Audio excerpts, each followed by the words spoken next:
Kita berada di lereng selatan dari Gunung Api Gamalama di Pulau Ternate. Pulau Ternate. Dan kalau kita lihat di peta atau di citra satelit, di Ternate dan sekitarnya itu ada beberapa gugusan pulau-pulau dan seluruhnya karakternya vulkan. Apakah vulkan-vulkan yang lain itu juga ada kemungkinan aktif seperti di Gunung Api Gamalama yang di Ternate? Kalau bicara kemungkinan ada, pasti ada.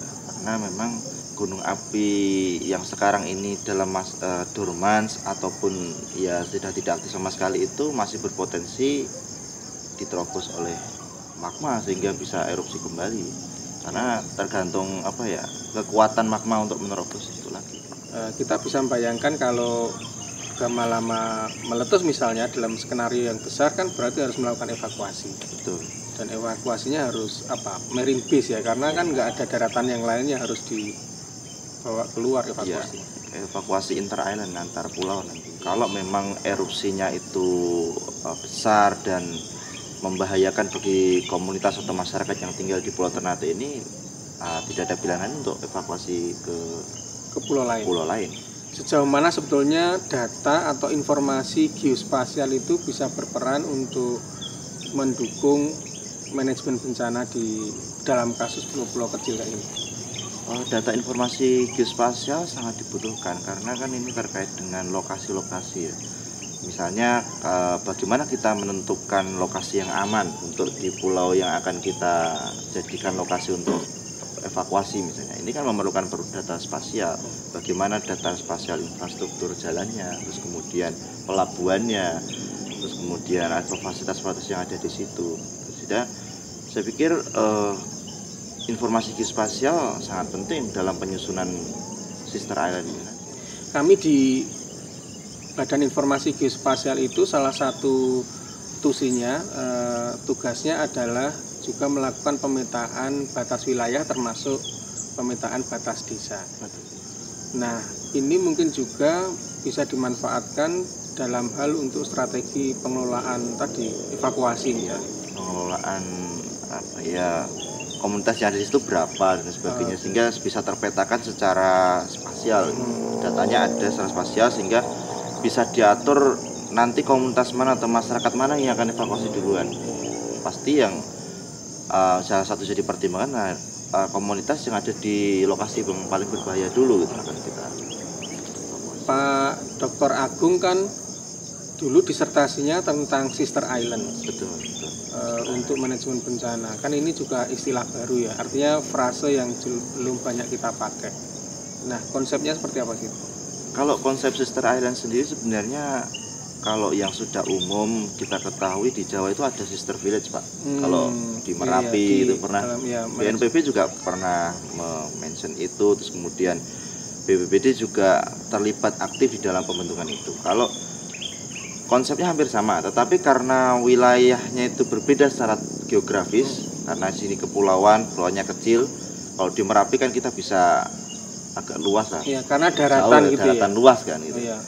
Nah, di sini kan beda. Di sini ada pulau-pulau kecil sehingga yang mau kita saudarakan itulah komunitas di pulau satu yang berbahaya dengan komunitas lain yang di pulau lain yang kita anggap dalam tanda kutip tidak berbahaya pada saat itu gitu. Terjadi. Ya. Dan itu kan berarti Pak Dr. Agung harus melakukan identifikasi, pengamatan, mapping baik infrastruktur, baik kesiapan gitu ya antara dua pulau ini. Bisa 2 pulau, bisa 3 pulau karena kalau kita melihat data jumlah penduduknya misalnya Ternate tidak mungkin bisa ditampung satu pulau. Misalnya Pulau Tidore saja karena Pulau Tidore itu wilayah sekarang yang ditempati itu kurang lebih penduduknya hanya 50 ribuan. Sedangkan di Ternate ini sudah di 200 ribu. Lebih dari 250 bahkan. Sekarang 260 ribu di sini. Sehingga kalau misalnya 260 ini mau ditampung di Tidore semua tidak mungkin. Di sana sudah ada 50 ribu. Maka harus punya alternatif lain, misalnya ke Iri, terus kemudian ke Pulau Halmahera yang lebih luas. Seperti itu. Kita lihat sebetulnya kan konsep sister island ini memang baru, artinya belum banyak dan juga malah belum ada test case-nya ya. Betul. Ini baru modeling yang dibuat. Mungkin nggak ini direplikasi di tempat lain? Sangat mungkin. Kalau bicara test case di Indonesia memang belum pernah ya. Tapi kalau kita bicara test case di luar negeri pernah. Ada di Gunung Api Vesuvius itu dia bahkan sudah jauh ya, sudah lebih jauh. Mereka ada kerjasama dalam secara formal dulu dan sudah jalan gitu. Bagaimana nanti transportasi yang mau digunakan apa itu sudah siap semua. Ketika Vesuvius erupsi begitu, masyarakat di sini kemana, lewat stasiun mana, terus kemudian lewat bandara mana, itu sudah jadi.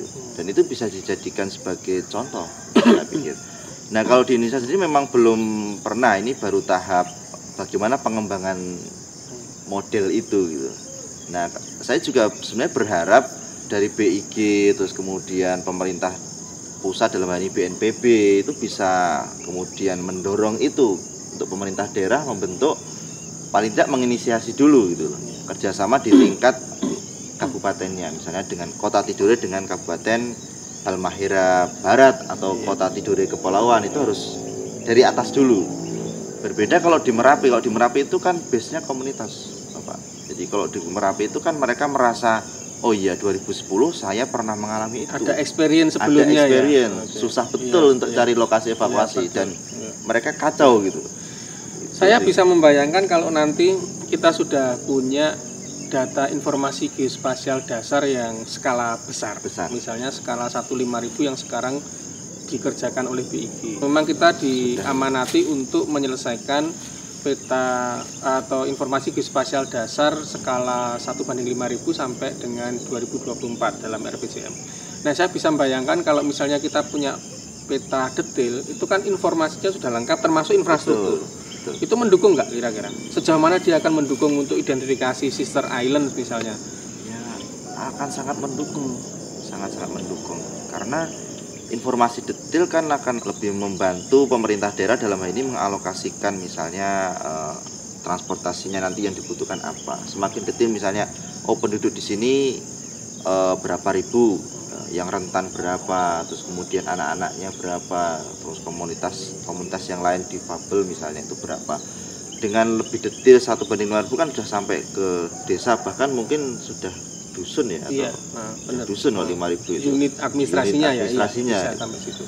Sehingga ini akan membantu dalam pengalokasian anggaran untuk keadaan darurat dan sebagainya itu sangat-sangat menarik. Ya, dan kalau kita nanti bisa mempunyai data yang detail, itu artinya sangat juga dibutuhkan selain untuk mengetahui misalnya tadi informasi infrastruktur, kemudian informasi kedetailan wilayah. Kalau khusus untuk yang di wilayah pulau-pulau kecil, berarti kan kita bisa mengidentifikasi lebih detail fasilitasnya apa persis dan berbagai pulau-pulau yang ada. Betul. Termasuk nanti di kemudian hari bisa mengidentifikasi misalnya pulau kecil vulkan.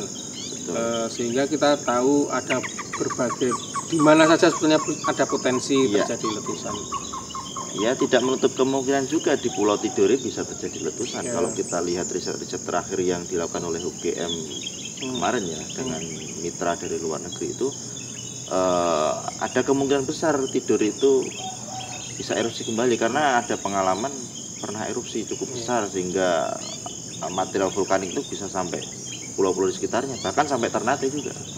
Nah, dengan demikian sebetulnya ya informasi geospasial dasar skala besar itu sangat bermanfaat ya. Sangat bermanfaat. Bisa mendukung berbagai riset dan kegiatan kaitannya dengan manajemen bencana.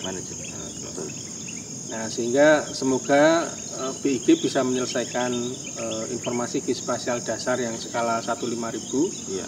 Termasuk ya, karena ini mau di seluruh Indonesia, sehingga harapannya ya identifikasi pulau-pulau kecil termasuk pulau vulkan kecil bisa masuk ke sini. Saya yang berterima kasih sama yang Pak Dulnya komunikasi.